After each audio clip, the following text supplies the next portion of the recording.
everyone. I'm Sarah Christensen from Wednesday Just View Astrology. Welcome to my channel. Today I'm going to be covering the really interesting subject of 3i Atlas. What I want to talk about today on this video is the astrological and more symbolic that I find quite useful. If you're interested in the astronomy part, I would highly recommend Stefan Burns. He's done a great job. He's on YouTube and his channel has been doing quite well. He does a great job in terms of looking at the trajectory, he's got also insights into astrology, and his consciousness in terms of how he might perceive things, I think, are aligned a lot with my own.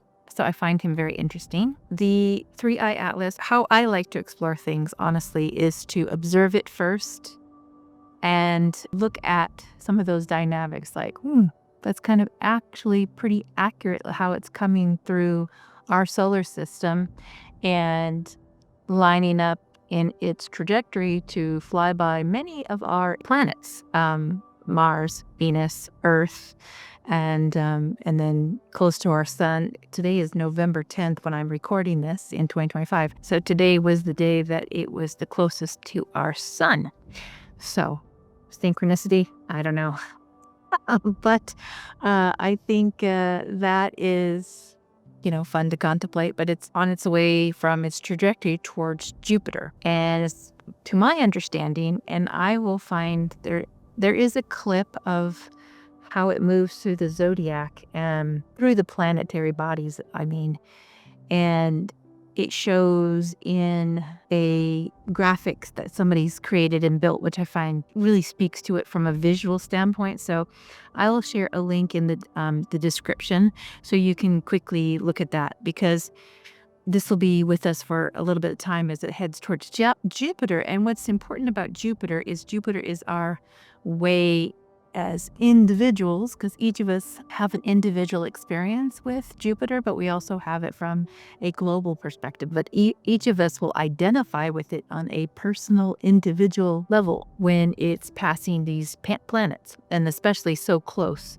So we have had exploration with Mars, and we've had with Venus, and there was also another comet that I will discuss. It's maybe in this video, I think I'm going to focus mainly on the chart before I go into the names symbolism, but I will cover that too.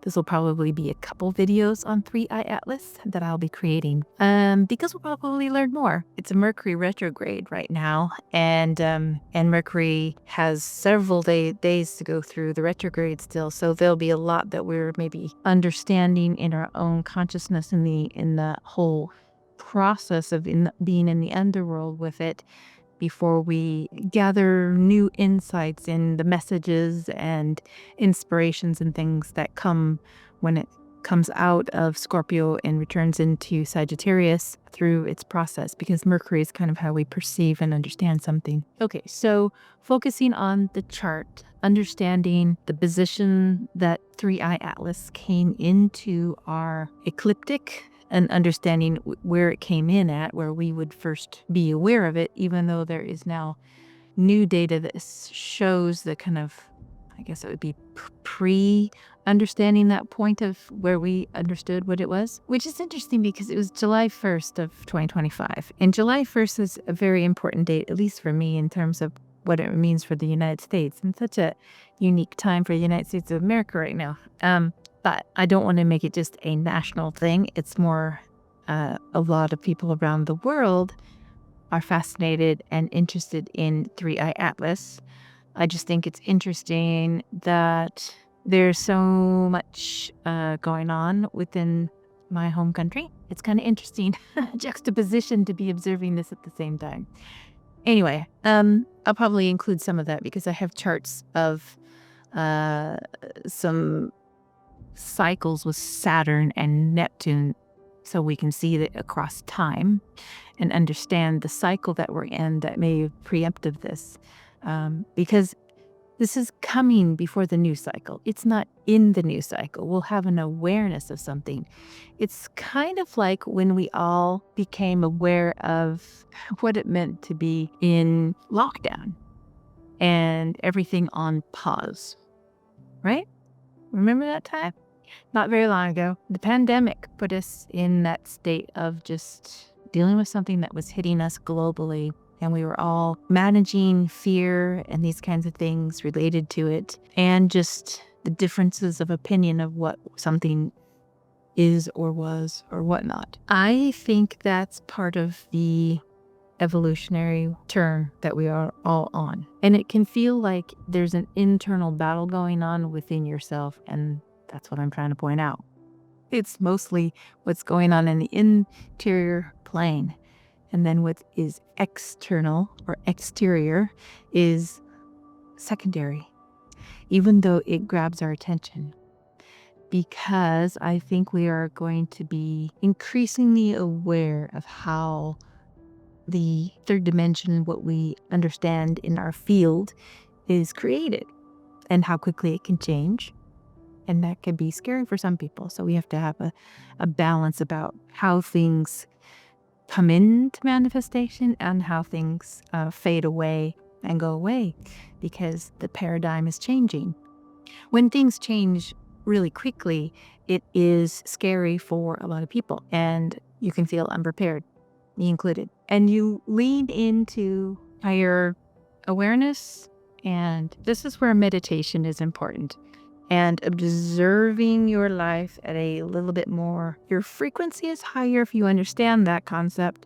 But it's also how the input of what you are leaning into and being guided towards, and how that your intuition is turned on for something, or your dreams, and how life can, when you're in the flow with things, can help you see something deeper. And the purpose of it is to show you who you really are and the depth of who you really are.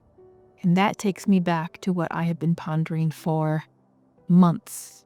And many of you have been aware of this. I've been pondering the importance of Gemini, the importance of the twin. And it's not just the twin concept of Gemini, but it's the mortal twin, Castor, and the immortal of Pollux, and what that mythology tells us about ourselves.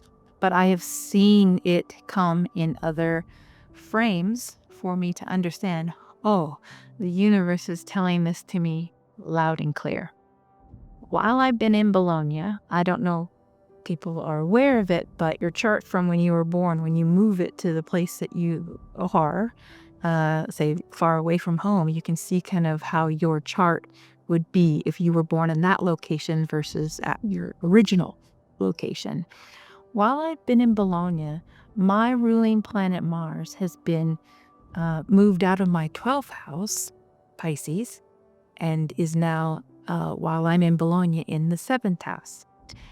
And it's interesting that I would be really connecting quite deeply and profoundly on this concept of the twin, the other. So the 7th house is where we engage with like a significant other, a partner. It can be a love that you've committed to, but it's also, when you go deeper into the symbolism, it can also represent, I think, how we might see our creator, our divine self in another person. And we project certain things onto people, and they carry a frame for us in especially things that they might have in their qualities and attributes as a person versus what we might not claim completely yet, but in time we become stronger at being able to claim that. And it's interesting how we commit into relationships in our society in some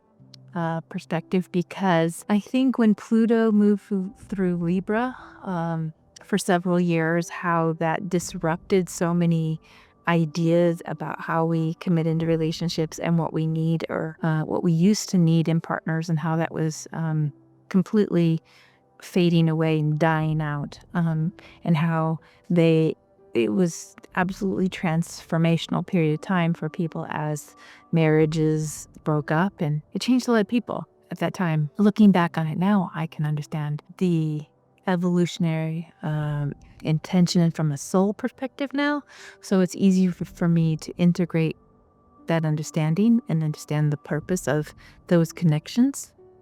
So hopefully you will gain some insight about the concept of the mortal twin and the immortal twin and what that might help you understand about yourself. Astrology is an amazing tool.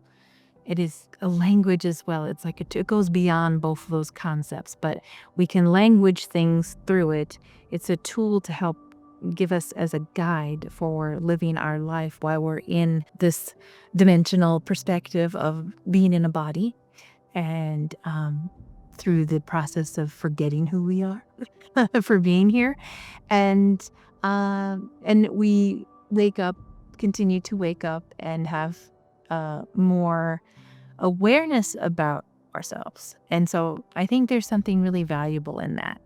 So I hope you enjoy this video as we go into the details of the chart of 3i Atlas. We'll look at the discovery chart and also some of the charts for like the United States of America and other cities around the globe, and to understand kind of where that would have, what that chart would look like for several cities. And I'll probably just spend a little bit of time on each city. And so you can capture kind of something that's maybe close to you, or it may be an invitation for you to look at this information on your own through astro.com or astroseek.com with the information. So let's go. So here is the chart for 3i Atlas, and I looked at the inside Solar Fire program. I think I'm on 9.5 or something, and they did not have Rio Hurtado, Chile, as a selection for a city. So I went to one of the cities that those who work at Rio Hurtado go to on their way there.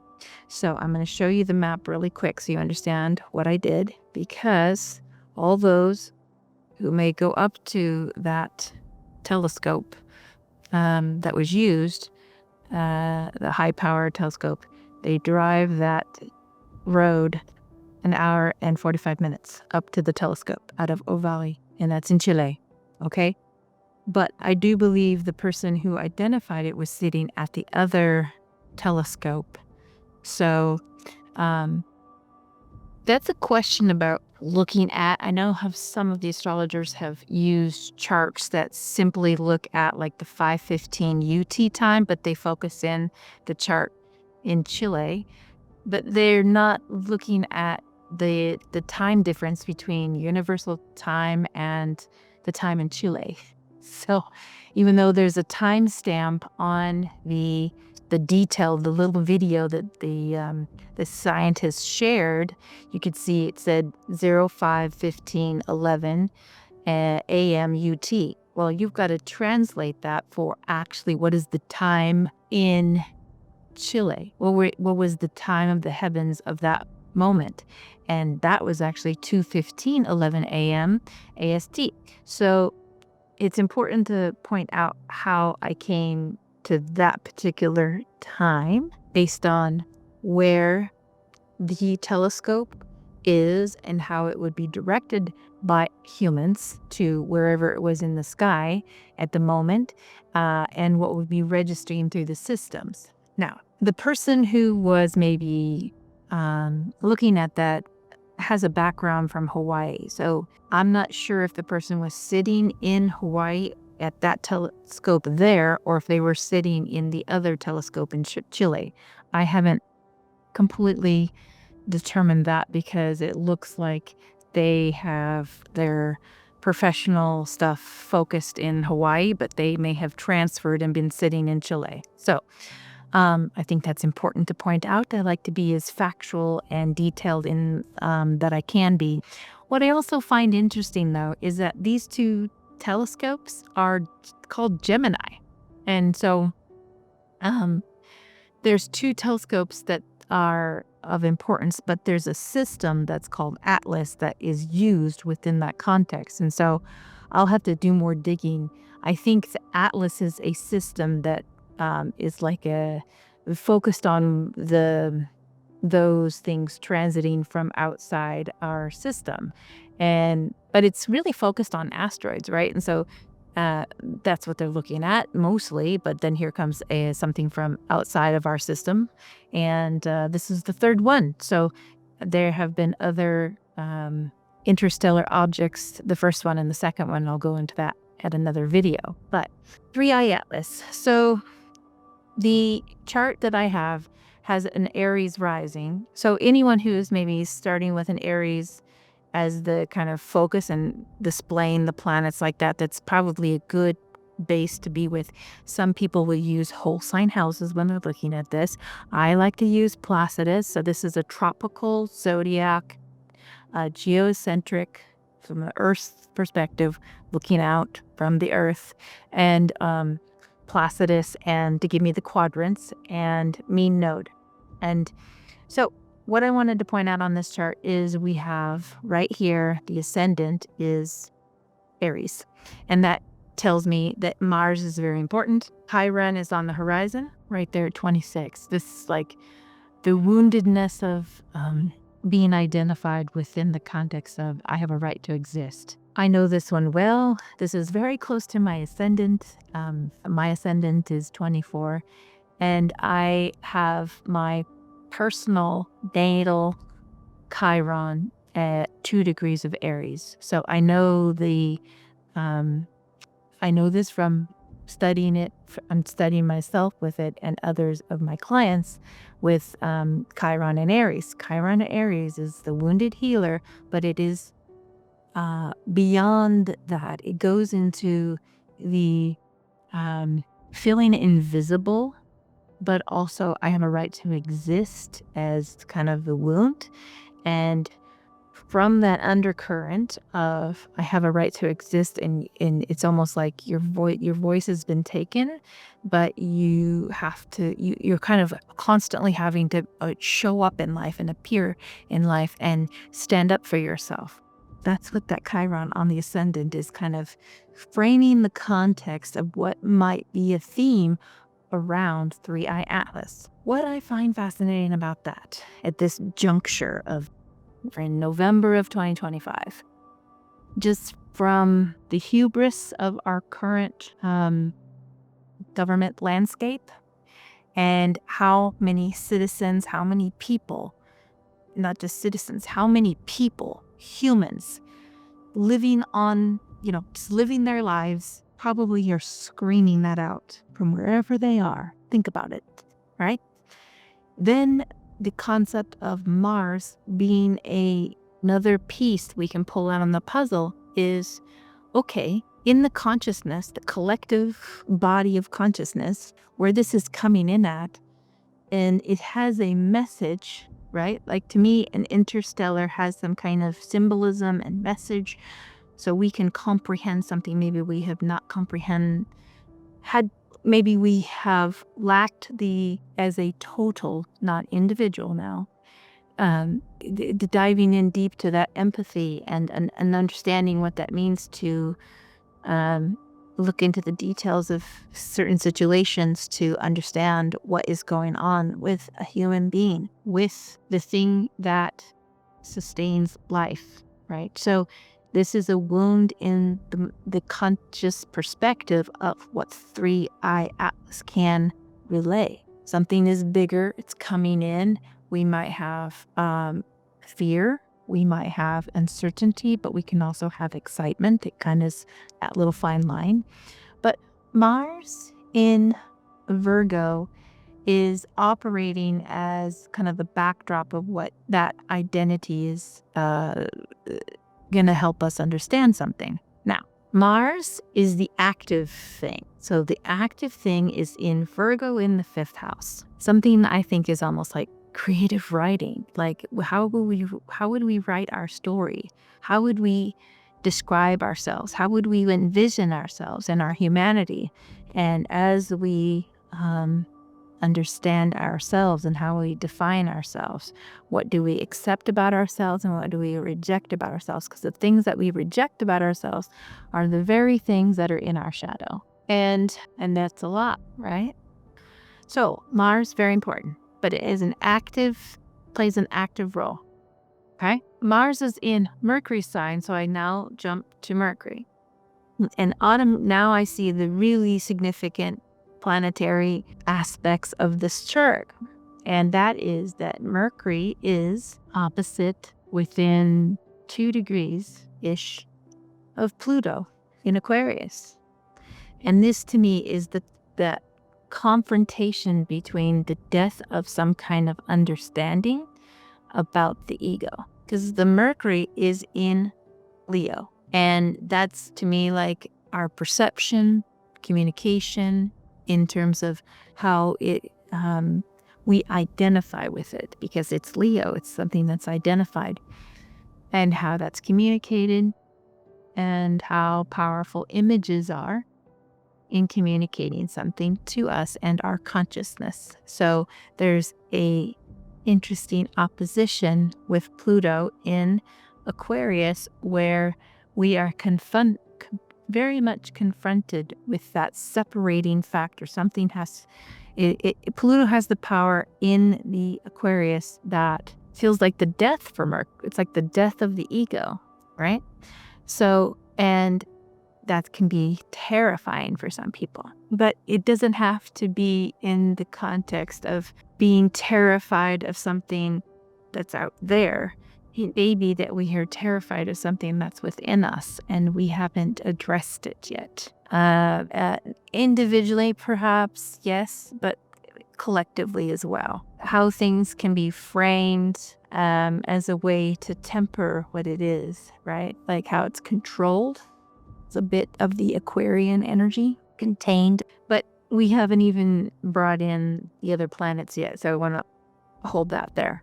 So Pluto is in the 10th house, angular on a cusp of a midheaven at 29 degrees 58 minutes of Capricorn. The mission of this thing, Saturn and Neptune over here, leaning into the 12th house. The focus of what's new and emerging in unconscious mind. So we are on the precipice, really like the fool in the tarot, on the precipice, ready to step off that cliff. And we have to understand ourselves and what we are unfolding together, but also the importance of what our role is as an individual within the whole. And not everybody follows and looks at astrology for a guide.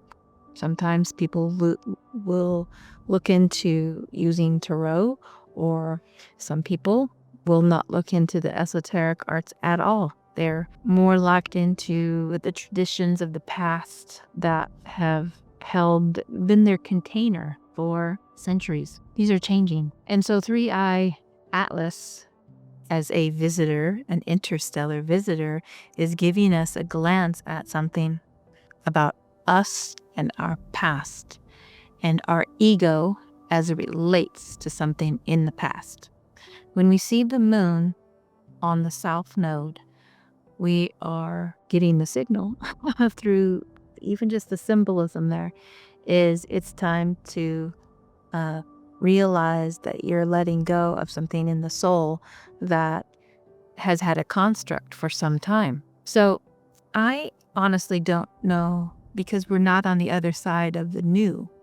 We're still in the balsamic phase of Saturn and Neptune, and now they are presently in Pisces, kind of doing that last little sweep. So I think that there are a lot of unknowns that as we step into next year, the structure of things can change so dramatically that it will feel quite destabilizing. And yet at the same time, we're going to be increasing our ability in terms of our information exchange, because we have Uranus going into Gemini, because at the point of 3i Atlas coming in, it's at 29 degrees of Taurus. So it's like a disruptor within that labyrinth within us, right? And so that can be disruptive on the current, a nation and their currency.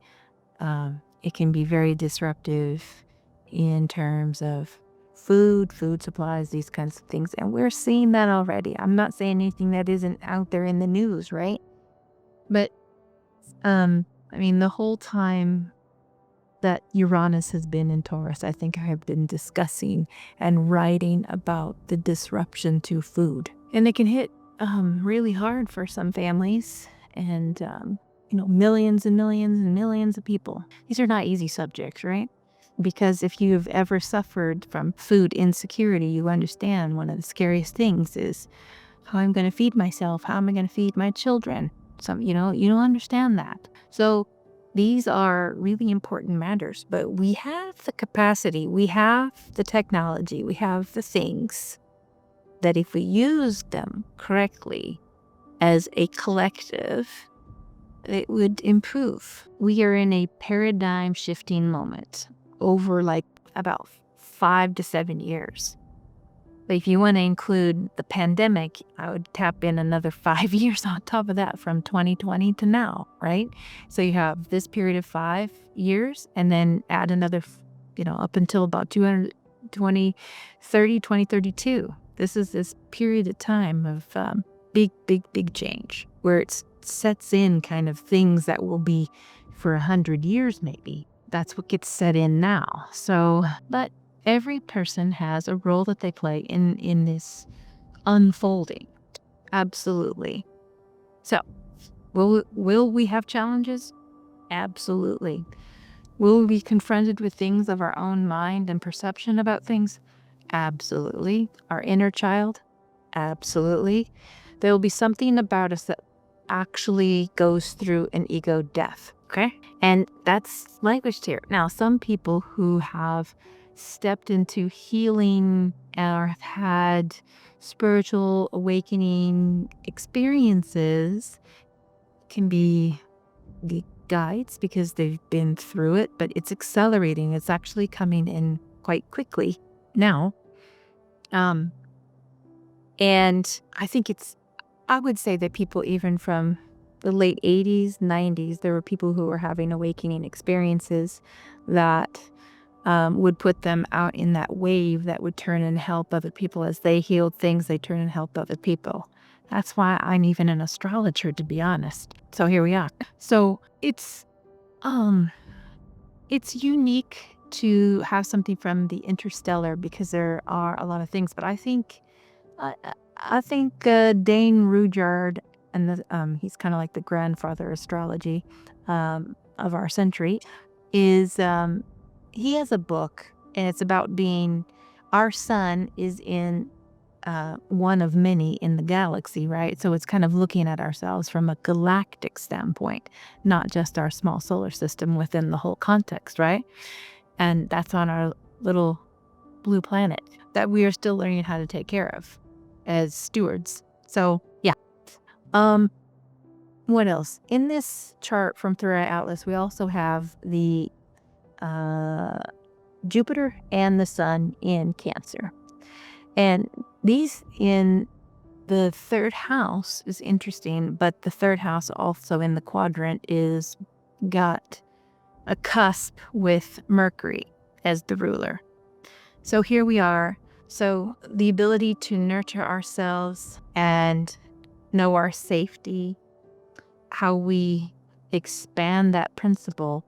But what's interesting here is that sign of Cancer has an interception within the Placidus perspective. So from my discipline of evolutionary astrology,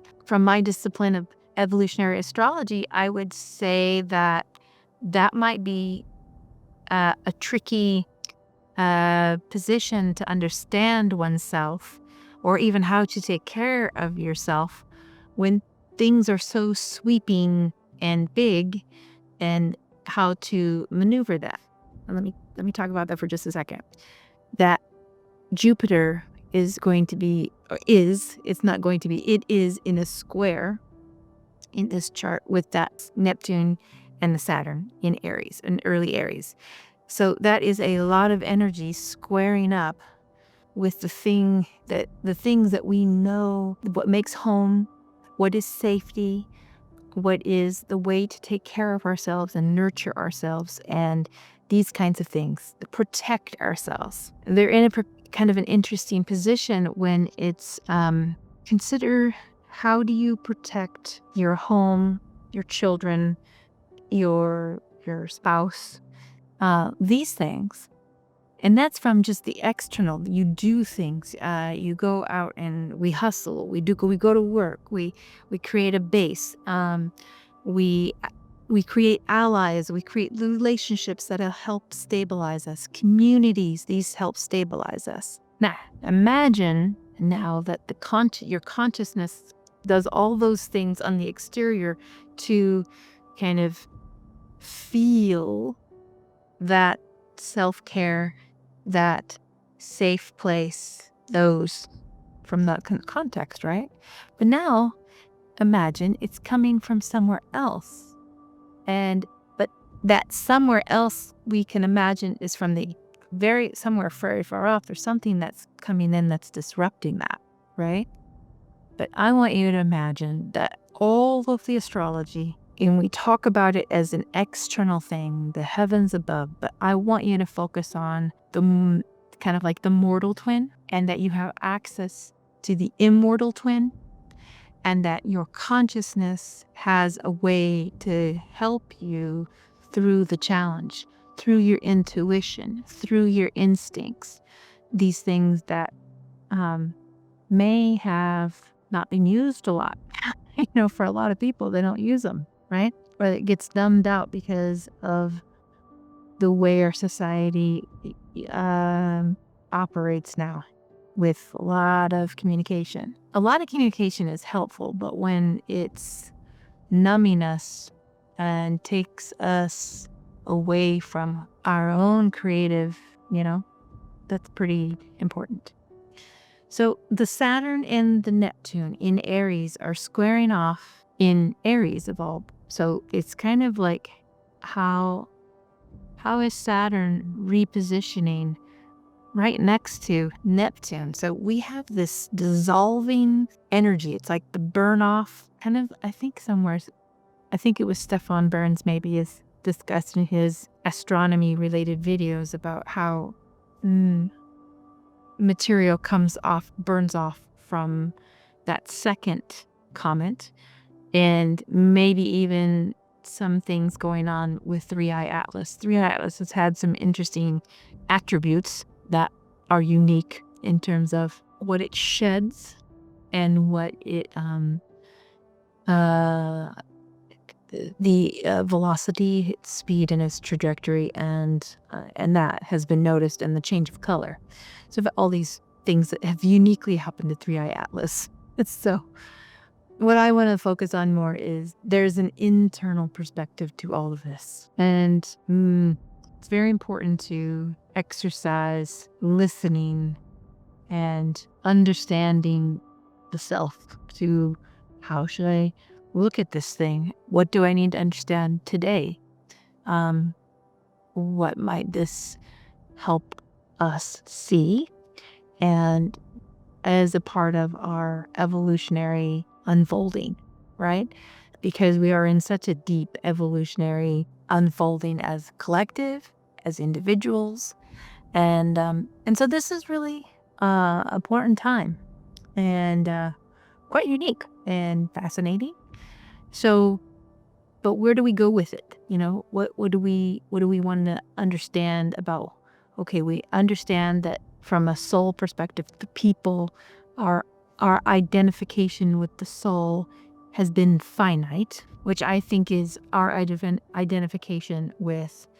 When the moon in the South Node are in Virgo, I cannot help but think souls focused on the material realm. When you're focused on the North Node in this scenario, in Pisces, it's more about anything beyond the finite world, including the finite world. So it goes beyond that, right?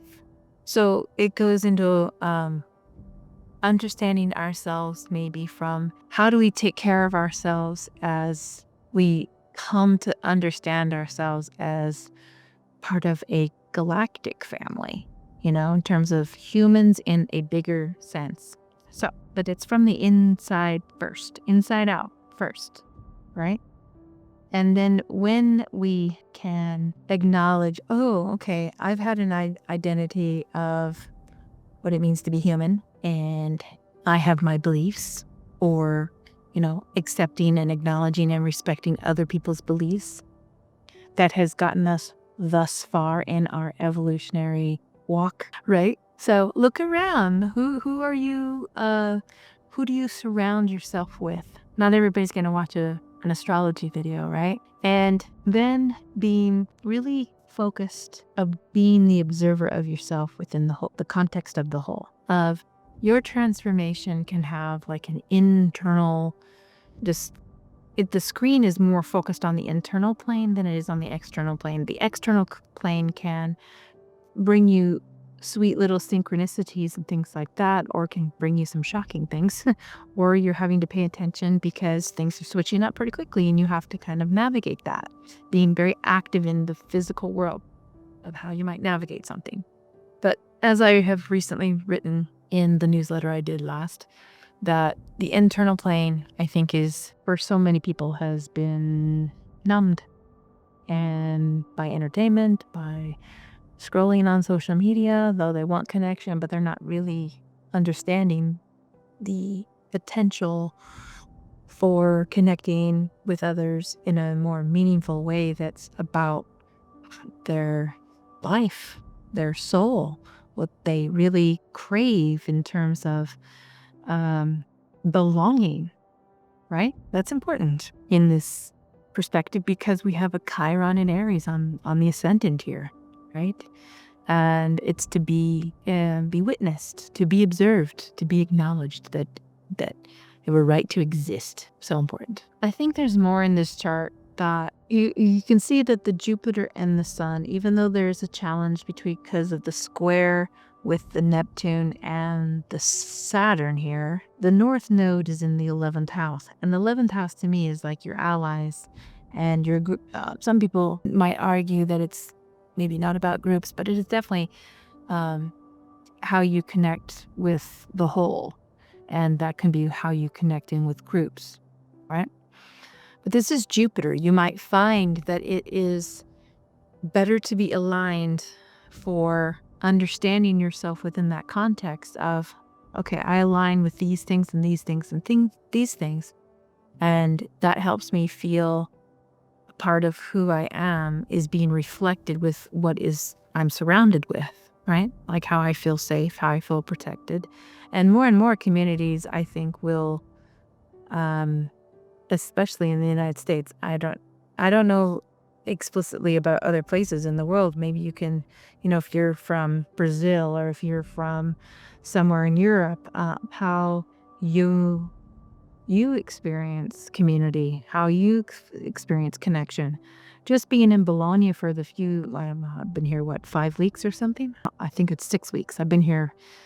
And I noticed there's so much more interactive of just people out walking and connecting with people than most places that I've been in the United States. You might have the similar in New York. Definitely not something I'd see in LA per se, but the way that the Italians in Bologna connect are, it's phenomenal. So about identity, I think it's really important that we explore what 3i Atlas tells us about ourselves as we understand, living on Earth and what's that mean? What is, how safe do we feel? How are we? We've been polarized and divided for a long time. In a sense, I think there can be things that unite us. And I remember back 25 years ago or 24 years ago when the world seemed like it was crashing down with the events of September 11th in 2001. And I remember the feeling of how everybody was coming together in that moment after that, the aftermath. Really a unique thing to witness. Sad tragedy, immense tragedy, but also that was like the response, right? I'm not saying that 3i Atlas has anything like that embedded in it. It has more that you are dealing with a confrontation with your ego and what you would call home and why you call it home or why you called it family, right? These are in the context of 3i Atlas. We look at the midheaven, which is the 2958 Capricorn, that tells me again that this whole purpose of this thing is pointing the direction of Saturn. What's going on with Saturn? And Saturn is the planet of, Hellenistic and traditional astrology, and even the Vedic and in that Indian astrology. Saturn is difficult. And in evolutionary and modern astrology, it can be languaged a little more like, it can be languaged in a way that's responsible, authoritarian, duty, yeah. But anytime you put an outer planet next to something like Saturn, you have a emphasized theme, something that is either dissolving into it. The parameter of Neptune is like dissolving, surrendering, these kind of themes. But it's also, when I think of Neptune, I think of the Greek mythology and Poseidon. And this is something that's like penetrating within our minds, and it's because that's Aries, that's the head. So what is penetrating within the context of our, something in our head?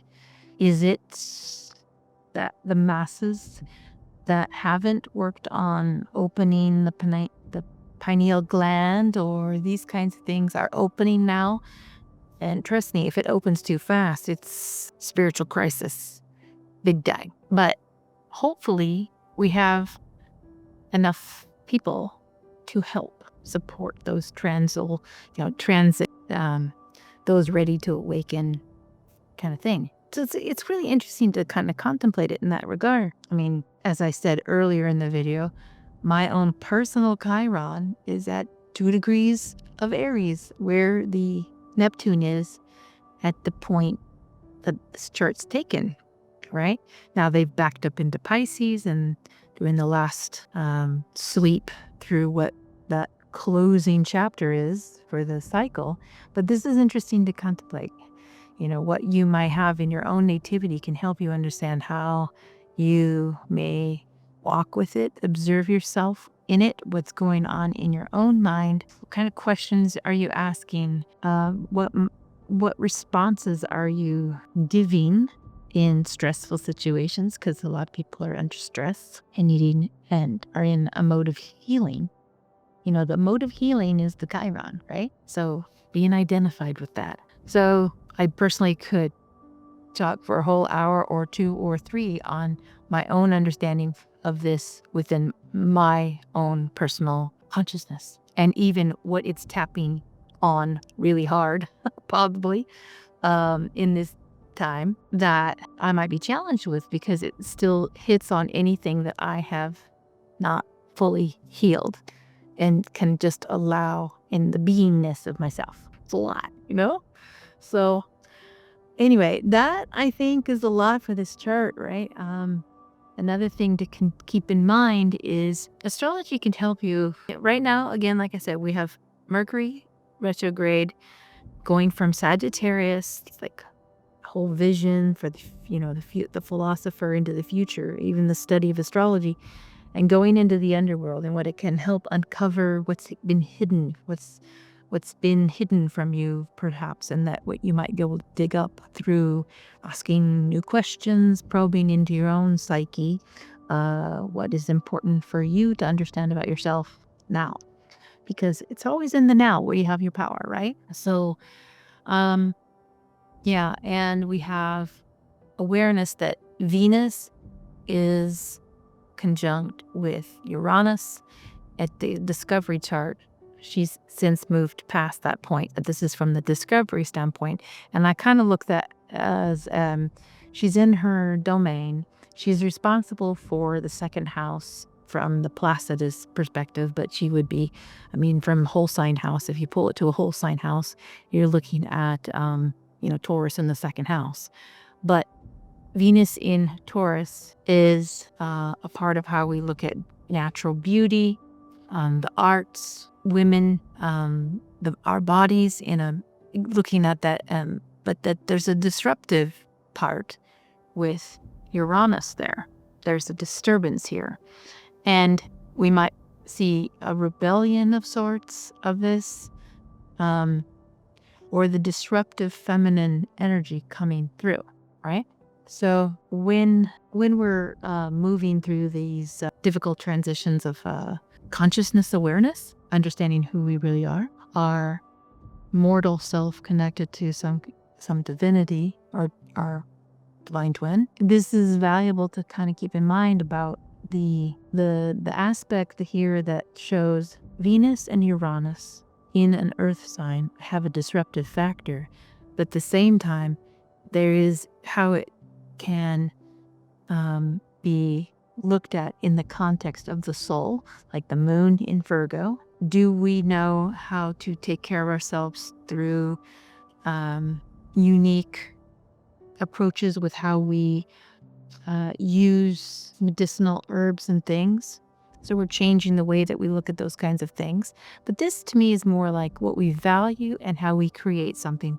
What we value and the food and things that support life has some disruption to it. And at the same time, we have to take action. We have to get into confronting the thing that might be challenging us in some way.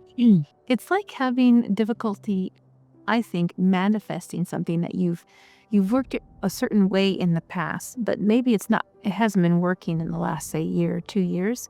And there's been struggles about trying to manifest something. And if you are someone who, leaned into that, studied that, exercised that, practiced that, and then all of a sudden it just doesn't work, where it's almost like you have to go back into the inner perspective, the inner world, to explore kind of the details of how and when you do something. That's when astrology can help, but also what resources are available in the finite world. And that would be things in our gardens that grow the food that sustain us.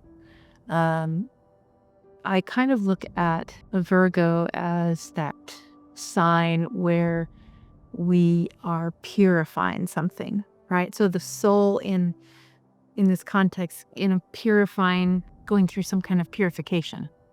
So we might even look at 3i Atlas as something that when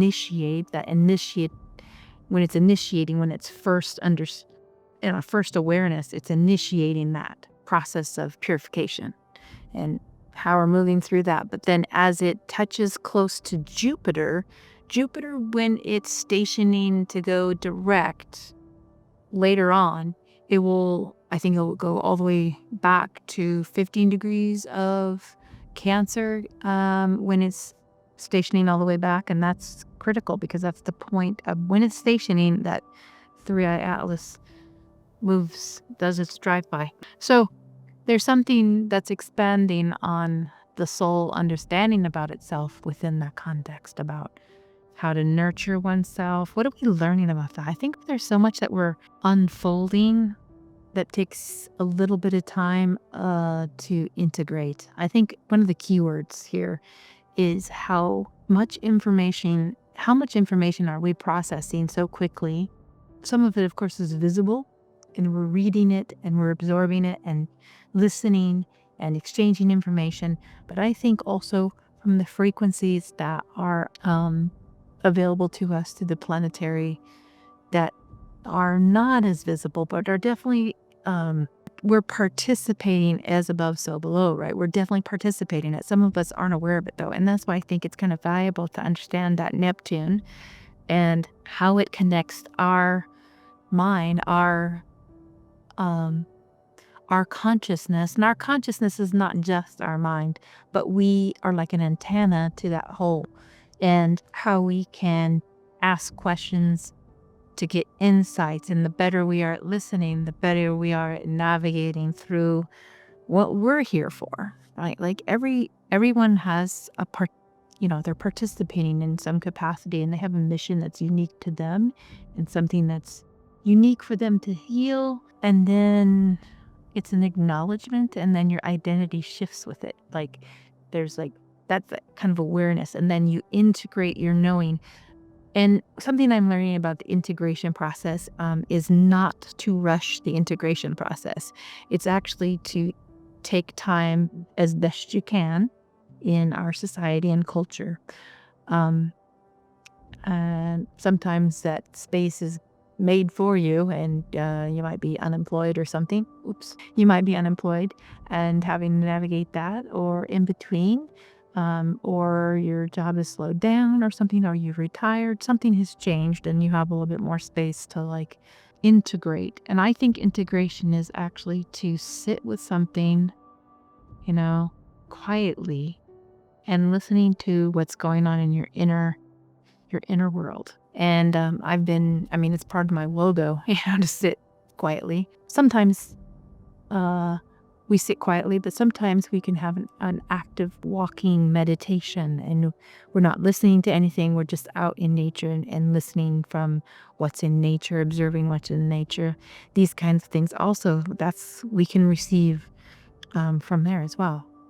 So it's very much a feminine magnetism kind of thing, but it's a combination of the feminine being aware that there's the field, but we have something kind of being brought to us and penetrating within the field, and that's the Saturn and the Neptune here, having a penetration detail. I know that's not the favorite word for some people, but I hope you understand. That is what I get. It's like if you study the classics, the mythology, the Greek mythology, some of those more barbarous acts, I would call, that if you were to take them literally would seem very like barbarous, but it's there to help us understand what's going on in consciousness, right? So it's like something that's a disruptive energy that's coming in, but it doesn't mean that you can't level up, right? That's if you identify too hard with being the wounded versus being the healer, it's like a balance. Like, yes, I understand that that is part of my identity, but that taught me something for where I am now, and I can show up in a way that I would not have maybe otherwise if I hadn't moved through something and become more aware and conscious, deeper compassion, greater empathy, these kinds of qualities. But it goes beyond that. It's not just the attributes. It's being given the opportunity to experience something all the way through the peaks and valleys of life. And and to understand there's a continuum there. So that's pretty valuable. So that's what I hope this has been helpful in terms of this perspective of 3i Atlas and what the chart out of Chile can give to us, given the right time. And if there's anything that you have questions that I might be able to put into another video that I do on 3i Atlas, that's good. But I want to kind of take a look at now just a few of the cities across the globe. This, so you have a picture of awareness around what does the chart look like in connection to the cities, right? So this chart with, say, Washington, D.C. or London or Sao Paulo, Brazil or something like that. So I'm going to go through here. So here is the Ovale, Chile. I hope I said that right. Ovale. And I think it's important to always take the perspective. It's always a point of perspective. When, time, and where are you sitting on the globe? Sitting on Earth. So time and space. Where are you? And then, understanding ourselves within the context of observation. So we're observing out, and even though tropical zodiac is from a seasonal perspective, it's not looking at constellations. That's sidereal, okay? But it helps you in the terms of understanding yourself in the seasons of life, and I'll go more into that as well, and what this helps us understand about ourselves.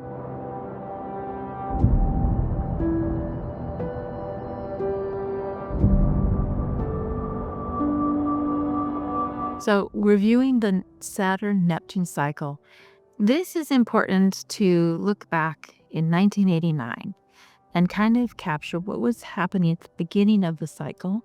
So we have kind of an array of information about how to explore what might be ending or being activated highly as the ending, because oftentimes the beginning of the story gives you hints and seeds, and then it had, a cycle of something coming in a big way, and then there's the chapter where it starts to fade away. So let's kind of take a look at that, right? So Saturn and Neptune at the last conjunction, I put this chart in Washington, D.C. on March 3rd, 1989.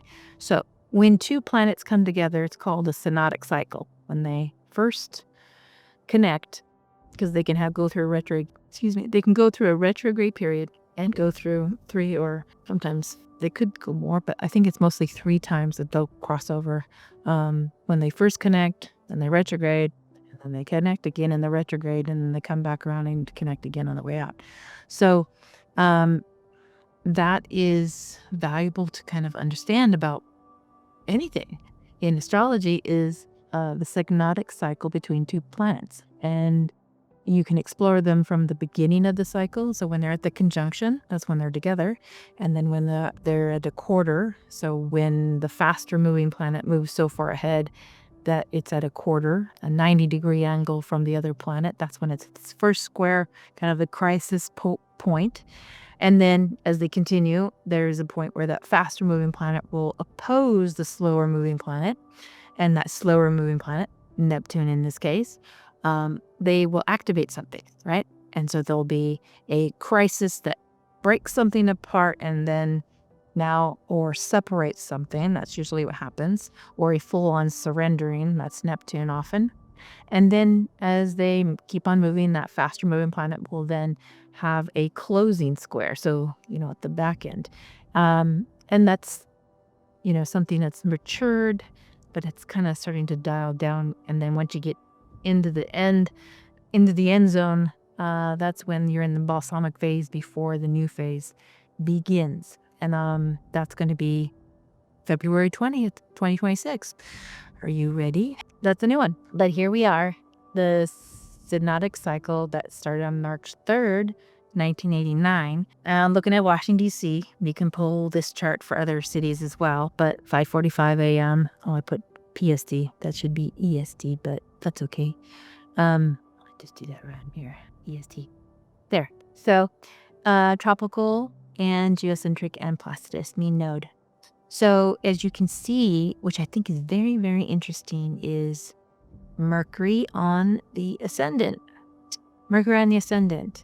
And in Aquarius, fixed. This tells me about the fixed nature of how we might perceive things, and also our unwillingness to change our mind in the identity.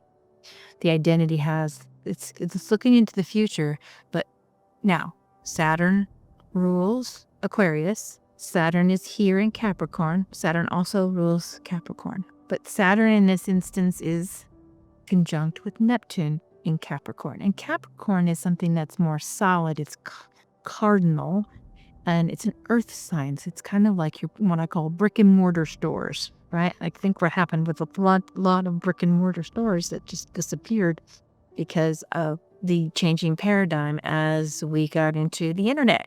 Because this is 1989, right? Smartphones weren't around yet. And the internet was just about emerging. I think that was 1992, right? So the internet came in, completely changed the dynamic of how we communicate, how we share information. And we're at another paradigm shift. And this time, it's in Aries, right?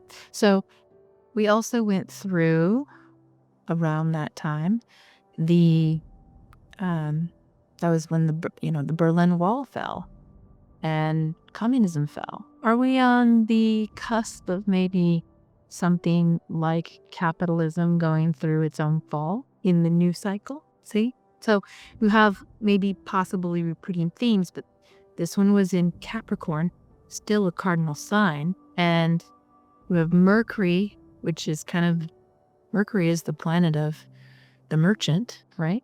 There's also communications, how we communicate. I mean, we had cell phones come in and then smartphones, right? So, I mean, we had satellite and MTV in the good old days back then. That was fun, A lot of people look back now and it's like, wow, we had a lot of fun in the 80s. Yes, we did.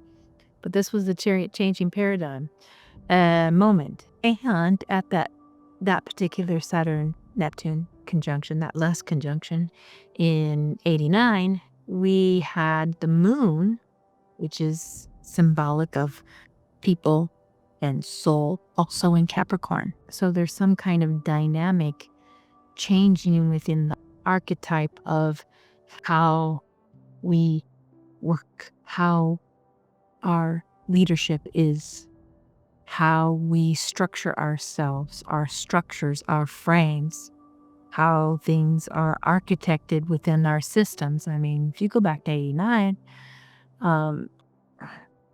you didn't have anything that is relative now, really. I mean, in terms of most our transactions are online these days. Yeah, they are online. So there's this theme, right? Like how but this is Mercury in Aquarius, like how we would come into communication with things, with technology and these kinds of things. See how these themes kind of get pulled out in terms of, but now we have this interesting thing emerging where Saturn's going to be in Aries with Neptune in Aries. So this is like Neptune with Capricorn is like the dissolving of things that you think are really permanent. Like that's been there what felt like years and years and years, and it just disappeared within a couple of years, right? That is what happens when Neptune is so connected with Saturn. And within that context, you can see we have Uranus also in the sign of Capricorn, stimulating the break up of things, right? It's all on the seed of that conjunction at that 1989. And opposite, we can see Chiron in Cancer this time. And Chiron in Cancer is telling us a story about the wounds, about the care, the women, the feminine energy, and how there's a huge burden that's put on the archetype of the feminine, things related to family, things related to security, things related to children. These are all going to have kind of traumatic things that would unfold during that cycle. And they have, right? Because each cycle has something that it's going to be bringing in and helping us see about ourselves collectively. Now we all have our individual participation in it, but you can see yourself within some context as pertains to you as an individual or pertains to your role as a citizen within a nation or, that kind of thing. And also in this particular chart, at least from out of the DC area on the East Coast, Sagittarius is 7 degrees on the midheaven. And that might be an interesting kind of thing to contemplate because that is square to the nodes, square to Pallas Athena and Venus in Pisces, the Sun in Pisces, where that might speak to our, another element of going beyond boundaries, because the internet took us beyond boundaries. But also, if you think about some nation states, how certain boundaries have changed. A lot of upheaval with that I would say in the last, what is that? Since 1990, 30, 40, 50, no, it's about 40 some years. 89, late 30s. So it's good to kind of look at these charts to kind of help us understand what was that cycle helping us understand about ourselves collectively. anything that's on the angles is kind of being emphasized. And in this case, we can see Mercury there. We can see that the North Node has Venus. So there might be some amazing things artistically that we unfold during this period of time, and music, the arts, the artists, and what is creative. Just the creative element is like blooming with that. There might be a lot to do with spirituality versus, say, religion. So there's an interesting theme there. Another thing, I look at what's going on at the moment of a new cycle starting, like what's popular in music. This tells us something about ourselves as well. In 1989, at this time, Madonna's Like a Prayer was really huge. I remember that, and it had a lot of controversy. It was really controversial around the imagery and the iconography that she had in her video, even though it's clearly shown that she's creating it on a stage. So it has metaphorical meaning, though some people took it literally. And I think it was even banned in some places, but it was about the religious iconography that she put on display in that video. But it's kind of also reveals something about the cycle, right? Like what's going on with that illusion. Like how people take things so literally when there could be a metaphor. Like it's very powerful to be able to tell stories and have images in cinema and whatnot, to have a metaphor to help teach something else. But a lot of people take it so literally, and then it just creates a kerfuffle, if that's a good word. It creates just this dynamic of people get polarized by it when it actually has a deeper meaning. Yeah, what else in this chart? The conjunction of Mars and Jupiter in Taurus. That might speak to, and that's going to square off with that Mercury. So that has a lot to do with the changes that has happened over these years to do with money and currency and like Bitcoin and cryptocurrency and all that. That's very, very different now. And I think and notice that Jupiter's at 28 degrees, 56 minutes. It's basically almost 29 degrees of Taurus. It's really accentuating that potential perspective we have around billionaire, trillionaire, these things, money. And we have a challenge with it because Mars is presenting some kind of challenge, the perspective of how we are associating ourselves with the resources that are available and how that looks, right? And then how some work is valued one way and other work is not. Like the work that a lot of women and even some men do at home and in the home, that's not considered very valuable, but it is absolutely. The perception of that is an interesting thing, and how that ties into the Chiron in the Cancer, how we take care of ourselves. That Mercury squares those two planets, so that's a big deal. But it's how people would maybe earn money through the internet as well. But there are control mechanisms that we are faced with the platforms that have emerged during this time and how people make money. Everything from your online shops like Etsy and all the dynamic changes they've gone through, and other ones like I think Shopify, and there's a lot of them. There's just lots of different online platforms, right, for shopping.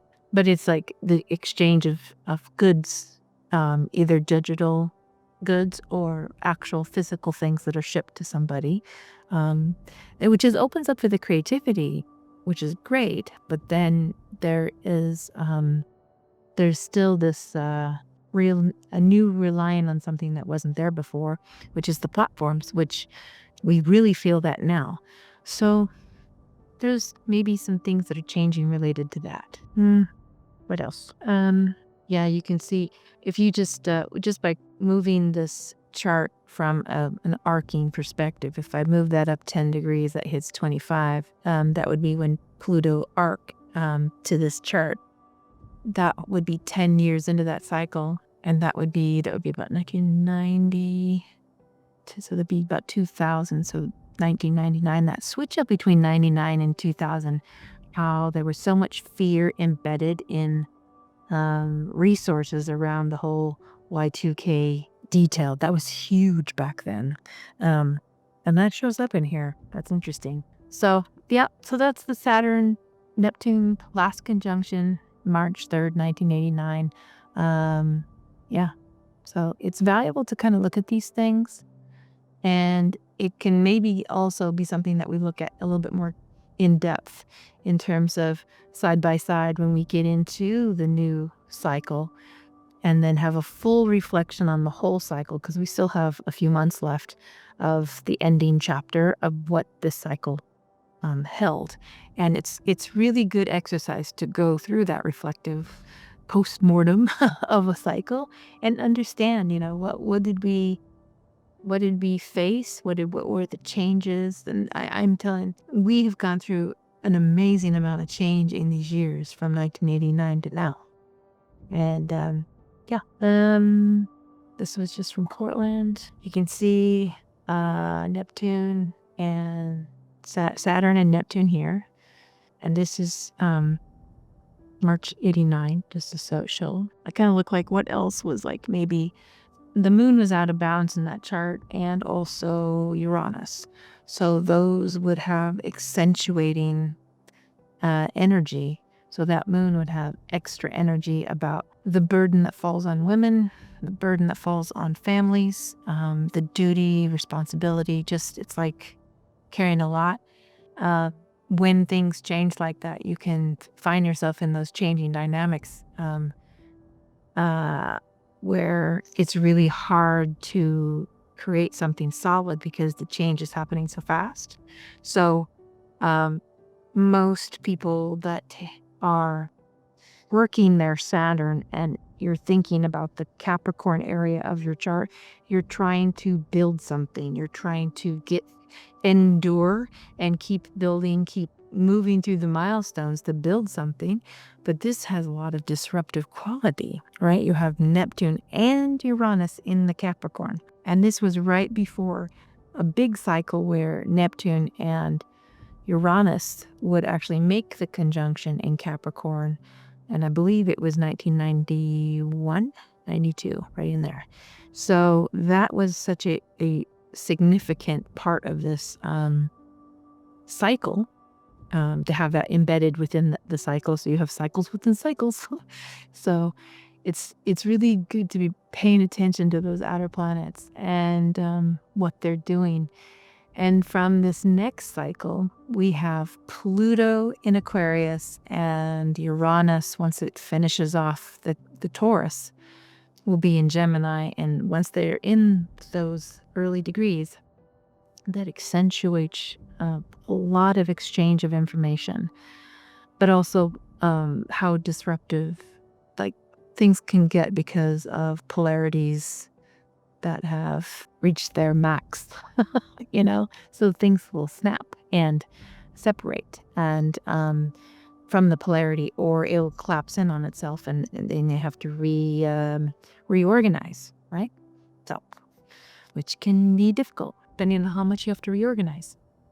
So, okay, what else do I got here? Got that, and this is the new one. So coming in February 2026, February 20th, we have Saturn and Neptune in Aries, 0 degrees, 45 minutes of Aries. And that's going to give us a brand new cycle.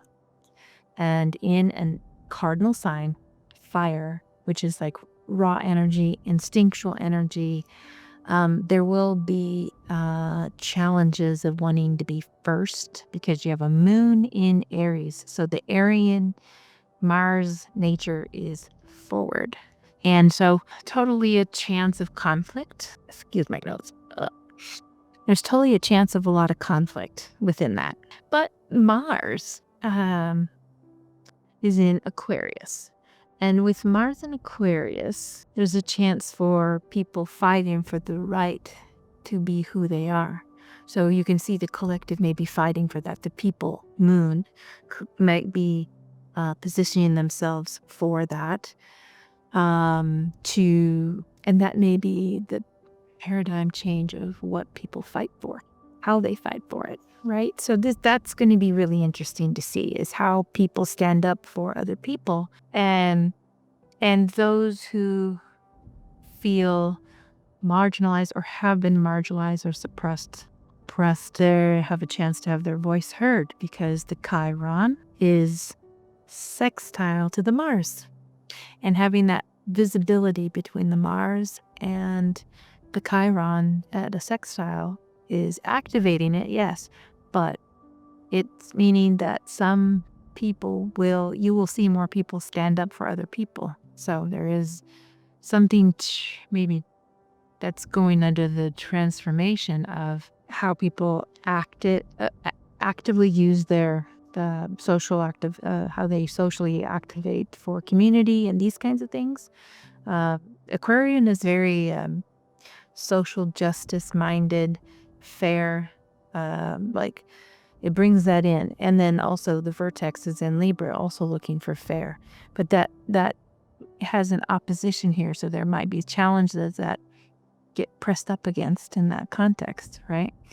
And we have a Jupiter that is retrograde, and 3i Atlas that will be the place. That's the place that it touches by at 15 degrees. So this is so unique. It's almost like 3i Atlas is like, pay attention, look at this, understand yourselves, because that's Jupiter in the 4th house, your home, planet Earth, your security, how you can expand that out. With the moon being in Aries, that there is some, like, you have to stand up, you have a voice, you need to engage, use your instinct, have courage to speak your truth. I mean, show up in a brave way, or you're showing up bravely for others who will have, who've had their voice taken away from them, So this is really valuable for us to kind of contemplate. Also, this is interesting that Mars in Aquarius is square to Uranus in Taurus.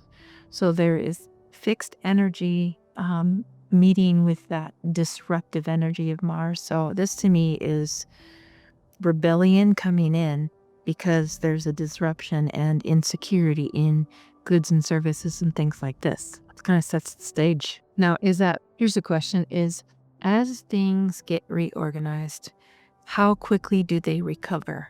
How do we recover? And in that recovery process, there's so much change going on so quickly that there is a lot of energy that's burned. I mean, that's Aries. Aries is like quick to jump into something, quick, raw energy, instinctual, doing that. And yet Mars in Aquarius is more, it's fixed, it's more stabilized. So it's kind of interesting of what's being ignited quickly and through us in our consciousness, but also then that what we have the ability to change from our own activity with it, our own voice. And what's interesting is Ceres is right on the ascendant, powerful. Ceres in Aries is you kind of have to look at Demeter and the myth with Persephone, but also the part where Demeter is in mourning, and she goes and she's taking care of the child, and she's trying to burn off the mortal part. So it's the whole fire thing. It's kind of like that. So it's kind of like burning off the parts of self identity, the things that are like keep you in the frame of that you forget that you have a divine part. There's a divinity to you. And Ceres from within us knows that. She's also the one that we look at for the harvest, our abundance, agriculture, all these things. So there's a pioneering thing that is emerging here with Ceres on the ascendant. That's going to be interesting. Like what will go on with farms because they are so critical in how we feed ourselves, not just in the United States, but around the globe. How does the abundance of the crops and that whole economy function when things get dysfunctional in terms of supply chains and tariffs and these kinds of things, right? We're going to be figuring it out. And I think with the Jupiter in the Cancer, there's something that we're trying to expand that gives us more security as we go about it. This will be really interesting, maybe a little scary at times, but definitely. And then the Sun at this coming conjunction in February for Saturn and Neptune is in Pisces. And so it's kind of like how we might think like more of the humanity part of it, the wholeness. Kind of brings in to me a perspective of the humanitarians at home, and because that Jupiter is in Cancer, the Sun is in Pisces, and so they're in both in the water element, so it's how we feel. And then Venus also in Pisces, and the North Node in Pisces. That's how we do it. We do it on home turf at home. Pretty powerful. What else do I have here? This one's for Washington, D.C. So you can see between like the West Coast and Portland where my home is, even though I'm traveling right now and in Bologna, but it shifts. And we can see that in the United States capital in Washington, D.C., that coming synodic cycle of Saturn in Aries with Neptune in Aries, that synodic cycle starting, has that in the top of the chart in the 11th. And to me, that's like our allies. And that's something brand new coming in. It could be something pioneering, but there also is like, that might be concerning that we're burning bridges, but there's a dissolution with Neptune and Aries. So that one still kind of makes me wonder, but because we have that combination with Pluto, these three are sextile. You have Pluto and Aquarius, which is your technology, how we use it, how things are structured for the future, how the systems work for more equilibrium within your communities. There's like a transformation going on there. And the midpoint, when you pull down that, there's almost like a yod going down to the South Node in the 4th house. Not quite a pure yod, but it's kind of structured like that. And that to me makes me think of we will be releasing what's not working a little bit more, but we'll have a lot of confusion about how things might be structured out of the gate at first, but there is a humanitarian aspect to it because of the Pisces in the 10th house. But that midheaven is Aquarius. So that to me is something pioneering in this cycle, emerges into the collective, not just the United States, but into the collective, how all the nations may work together after whatever we're learning collectively on some evolutionary walk here. We play a role in this transition, so this is important too as well. Mars in Aquarius squaring off out of the 9th house has a lot of legality. Social justice is really active, and it is trine to the ascendant. So I would anticipate there will be a lot to do with children as a part of that, and the care, how the communities and technology can help whatever's been happening in this last cycle. Now, keep in mind that Mercury was on the ascendant in the other chart, and Mars is on that point. And here we have Mercury as the ruler of the rising sign in Washington, D.C. this time. So if I go between this chart, nope, not that one. Where's that chart? There's the Mercury, 19 degrees of Aquarius, this chart. You can see that Mars is on that point. So, but now we have 18 degrees of Gemini, but with a Mercury that's in Pisces. So that Mercury is square off between the ascendant. So it can be challenging when Mercury is in Pisces, but there is something to understand within ourselves, the feeling nature of things. But I think it's about comprehending duality too, the polarization and then the extremes, but then the confusion, at least confusion within that area of our nation can happen. So with the Mercury in Pisces, though it has a mission that might be more, it will have spiritual or otherly world perspectives, maybe that bring a lens to the identity. Of course, this is from Washington, D.C. You can look at other countries. I have the other countries, like this is Washington, D.C. Overlaid. There's France. There's Dublin. Let's go back to France. France has the rising is 28 Leo. And so that conjunction is happening in the 8th house. One might argue on that, but from this perspective, we can see that the 7th is Aquarius on the descendant cusp, 28 degrees. And then we have that conjunction, Neptune and Saturn in Aries, and the moon in Aries. So there's something behind the scenes and about shared resources that is really changing dynamic for anything coming out of France, Paris especially. So there's a real interesting pull, like a magnifier between the identity of France in this, because it's pulled over to the 7th, so it's pulled over to like the Allies. Also in Dublin, Ireland, same. You can see that Mars is now 2 degrees off the descendant, so this can be challenging energy because you have Mars opposite the ascendant and next to the ascendant ruler. See? So, and you have the disruptive thing in the 10th house, very angular Uranus squaring off on that Mars.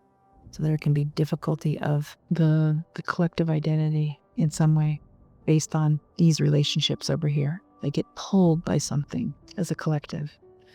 London, same thing. The pull is the same, but that conjunction in fire sign is happening in the 8th house. 8th house is other people's money, things that are hidden. There's like a new beginning, pioneering energy. Okay.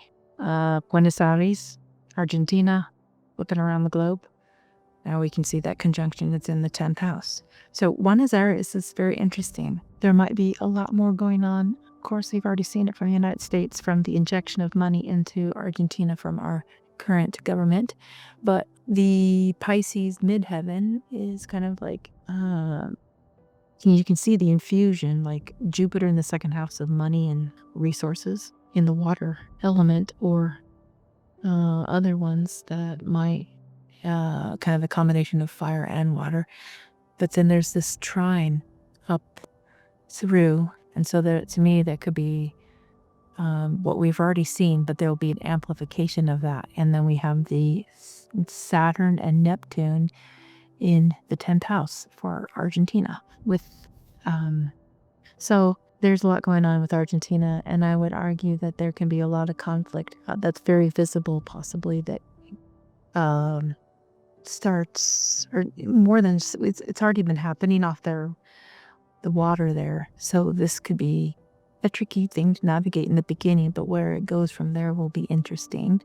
There's more to discuss on the Argentina chart. What else we have?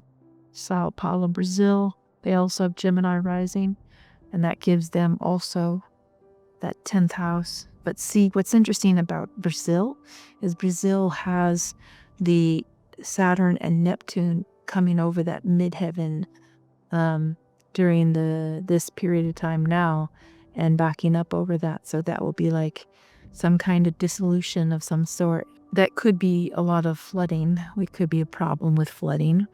But it could also speak to something of resources that the people bring about or help with. There's something going on there with the people as well, because of the moon being in the 10th house there as a part of that conjunction. So that's very interesting. Maybe what's the focus in South America within this conjunction of Saturn and Neptune that now we are kind of uncovering, right? And then going down south, down under, looking at Sydney, Australia, where the chart you can see changes a lot. And it's looking at the next day, it's February 21st when you get across that line. So the rising sign for Sydney, Australia, it has it in Capricorn. And that puts the bulk of those planets on kind of in the first through the sixth houses. And so that adds a lot of energy to the third house in terms of that pioneering new energy. Whatever is new comes from context of that's interesting because that's like communications and local. But in terms of what they might do in their own technology sector, because Mars, that will be interesting to see if something is happening in that context, like having certain thought leaders come out of the Australia area that are bringing in something new in how we communicate and our understanding of something in that context because of that relationship there. Jupiter in Cancer is the ruler of the third house here. And we have Venus sitting right on the cusp of that. So that's kind of interesting. There might be an influx of technologies and ways of communicating that are brand new coming out of that area of the world. And South Korea, we have February 21st. And you can see they have a rising sign of Sagittarius, and so that pulls in that Saturn and Neptune in Aries down in the fourth house. And so there to me is something about something brand new as it pertains to their country, because that's fourth house of country. There could be additional technologies that infused from whatever they're communicating through their landscape of community and their relationship to themselves, within the context of, because a lot could transpire through this cycle for Korea, South Korea and North Korea. What might happen between those two those two countries, and what's brand new coming in with that. This is Seoul, but not very far away is North Korea, and I think it's really powerful to see kind of where these energies are focusing this new raw beginning, new chapter, and what that might be. And Saturn rules the third house, communications, understanding. That's like railway, brand new things with maybe railway, and also something also in how the goods and services are structured, how there's distribution and their money, the currency also. There seems to be the potential identity related to debt, though. There might be some kind of thing with that, like how soul and those, this is just an example, but that could be something that's a part of the context of something brand new coming in, how it's framed. And then the last one, just looking at Beijing, China, what's the rising sign? Scorpio. It's on February 21st, and theirs is just after midnight, like if 12:54 a.m. Beijing. That's when they have the conjunction of Saturn and Neptune in Aries, in absolutely their fourth house as well. But you can see what's interesting about China is the node. The node is right on the angle, and so that makes it very powerful of how we may see China. Beijing is just one example of the city perspective, and the south node is that visible change up. There's also something really different going on in terms of something from the past and how it impacts how their nation goes forward. And there's something brand new coming in. The moon is in the fifth house, and that's in the house of children and creativity. So maybe something creative emerges out of China from that new cycle.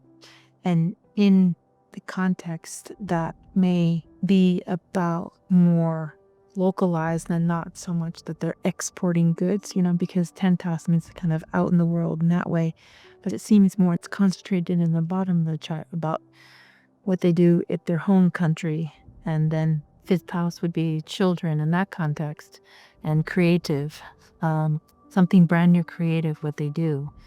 And in the 3rd house is the transformation of communication and their relationship. So there's something really dynamic that can also emerge out of China because of the Saturn with Pluto in the 3rd house. So communication and understanding just the context of the perceptions. So you know how like when TikTok went down and all that exchange went down through those who use TikTok, and that they went over to the app that was based out of China. I don't remember the name of it, but a lot of people were learning Mandarin. I don't know if they're still learning Mandarin, but that one episode shows how these changing things, paradigms, people will choose what they're going to do and create new opportunities for connection, and how people might feel like, oh, you're not so much different than I am,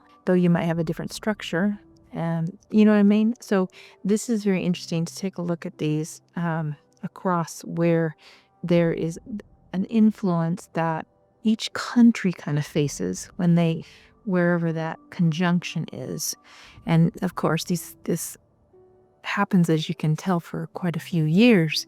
So it's important to keep that in mind, like how long these cycles are, right? So if I were to, let me just look at my notes real quick. So let's see. So between the two, we've had since 1989, 37 years, quite a bit of time between the two cycles. So can imagine from 2026, 37 years forward into the future is 2063.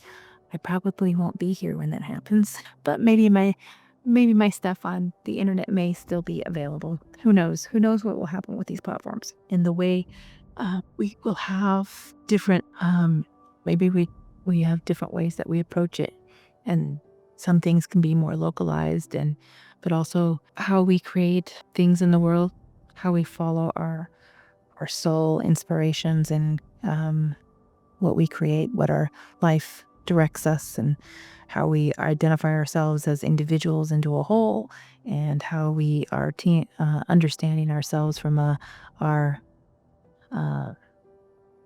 mortality, and then our divine self, like that, understanding that concept. Also with China, notice that during that phase or that synodic cycle, Uranus in Taurus is opposite their ascendant.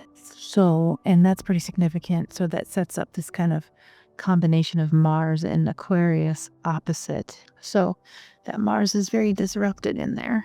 But Uranus is maybe the bigger one here that's more disruptive, for sure. Debt is also in the picture because you have the Jupiter in Cancer. But this 8th house is ruled by Mercury in Pisces. Confusion about debt, about other people's values. And that is interesting because of the nodal structure on the angle. So a lot going on there in their chart as well.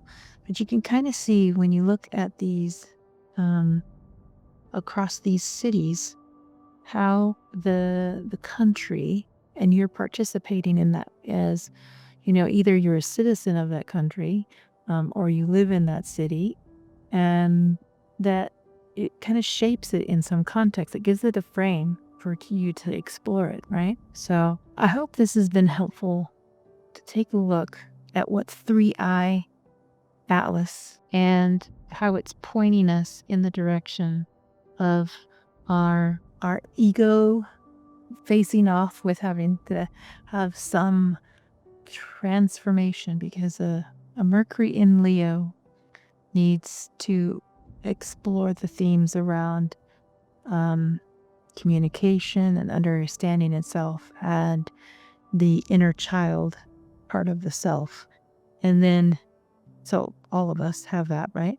And then with the Sun and the Jupiter, we're expanding on how we communicate, how we may understand something brand new about what we can envision and what we create, not as an individual only, but then also what we can create when we work together, have a sense of belonging. And I don't know, I think it's more fulfilling when people understand how they make a difference, the ways that they connect with people, and have maybe a more enriched and purpose-filled life. Maybe that's the potentials that are underneath these things, but there's a lot of healing that has to be done, because the identity around the wounded healer is definitely framed up here. So hopefully this has been a good opportunity to explore this. This is a very long video, but I hope that in sharing this, that it is inspired you to kind of consider your own consciousness.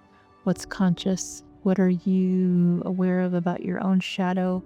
How you've been working on those things, or acknowledging where you are in your healing something, where it doesn't block you anymore from creating things in your life and being more at peace with life, and understanding something that's more fulfilling about the wholeness of who you are. So I hope that helps. I hope this has been fascinating, and that you hopefully enjoyed it. And I appreciate your comments, and hopefully this has inspired you to ask me some questions. I'd like to hear from you, and comments are always welcome. I like to read each and every one.